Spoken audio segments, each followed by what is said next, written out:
how to play CS2 offline or Counter-Strike 2 and offline mode. The first things first is you'll have to download your Steam software. Now, in order for you to download it, just simply visit steam.com's official website using any preferred web browser that you can use and make sure that you are fully installed your Steam and all the resources are also fully downloaded and installed on Steam.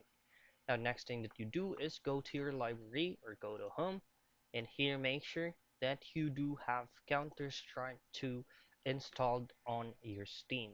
For you to be able to install it, you can definitely go to store and search for CS2 game.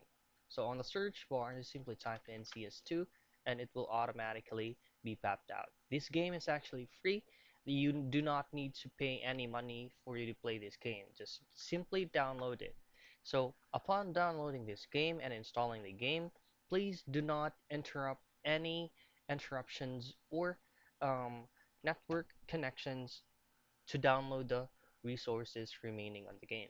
So you can still play the game while those resources or patches are downloading. You just have to make sure that your auto download from the CS2 game is fully enabled and turned on. So that's it. You should be able to play Counter-Strike 2 on Steam on offline mode, but you will only be playing with bots.